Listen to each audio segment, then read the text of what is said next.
Today's video is a continuation from yesterday's, the 7 morning power questions.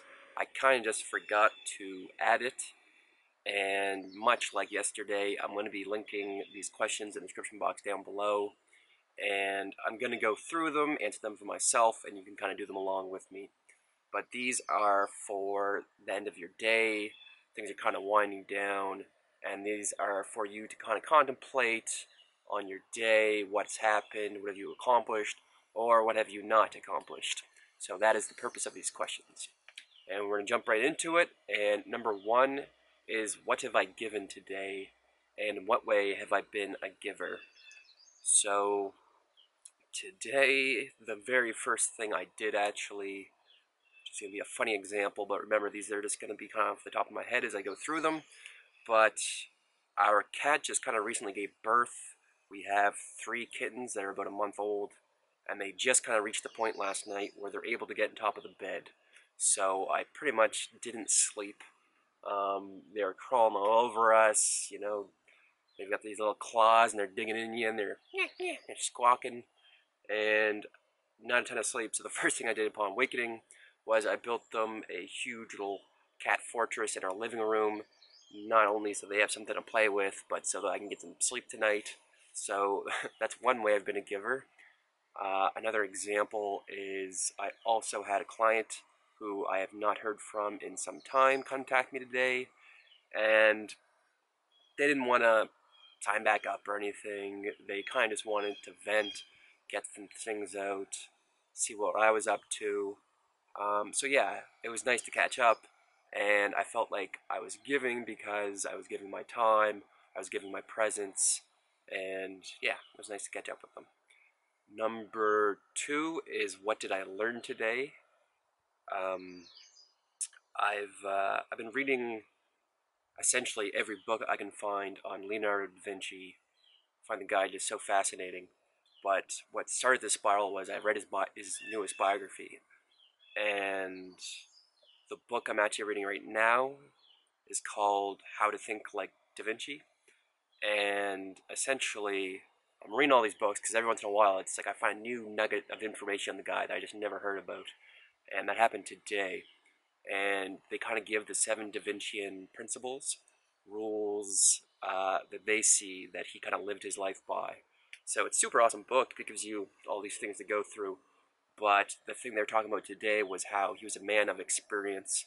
He didn't really just trust authority, trust the knowledge of the day, which was books, which is hilarious to think about because this was like the 1500s, and it was actually thought back then they had all the knowledge. Like, they were done, they figured everything out, and just to look back then and see where we are now is kind of hilarious. But the point was that live by experience, and his whole thing was that you have to make mistakes, you have to experiment on your own, and I feel like a lot of people don't do this. You know, they're scared of making a boo-boo, they're scared of making a mistake, and because of this, they withhold themselves from trying things. So I think it's super important. What was really cool was they gave examples from his life, and he's kind of a guy who, you know, like, what did he fuck up? Because he was a genius in, you know, so many different fields. And I plan on making videos on him in the future, so I'm going to try not to tell too much here. But what was cool about this was they kind of said what he wasn't good at, what he failed at, where he made these mistakes that he would learn from. And the first big one, which is one I did know, which is 2 of his greatest paintings. You know, you don't think about it, but art, it kind of disintegrates over time. And there's different methods throughout the ages of how to, you know, make art last longer, because it would, you know, whether it was on a wall or a painting, you know, it's going to lose its authenticity, it's going to lose its value, it's going to decay. And I guess whatever materials he used just weren't great, and 2 of these beautiful paintings were lost. So that's unfortunate. But the other example, fucking flies, which was hilarious, was he would be hired to do, you know, because he's such a genius, but he'd be hired to do these little things every once in a while, like pageants and plays. And this is the first time I heard that he was hired to host like this massive dinner for a very important person. And he accepted it. It was going to be like hundreds of different meals, But it was Da Vinci, so it wasn't going to be this meal. The whole plate of what you ate was going to be like an art piece. It was going to be very beautiful. It was going to play to all the different senses, and he had this whole plan. And much like him, he created all these different devices to help him accomplish this. So he devised a whole kitchen. He made a massive oven, like I think it was one of the biggest ones back then because it just didn't exist for what he wanted to do. He create this like pulley system so that like he could keep putting out the dishes since there were so many people, and he invented a sprinkler system in case there was a fire so that he could put out the fire.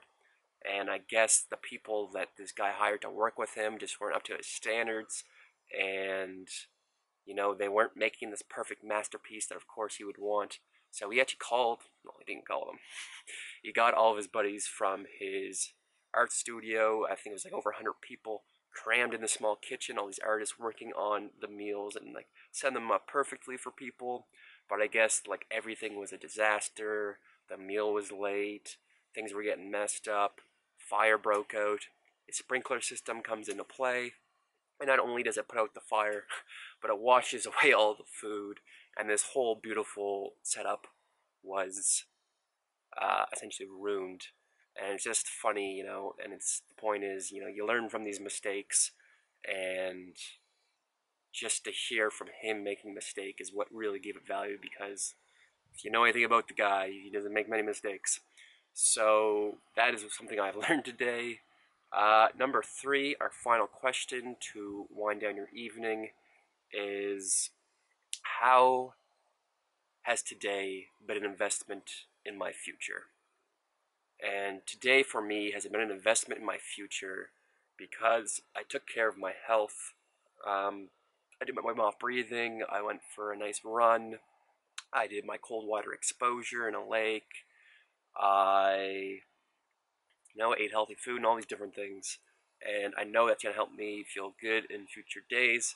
So I'm glad that I did that.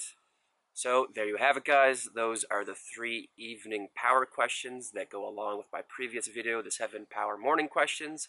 I hope you guys use them. Thanks for watching. Peace.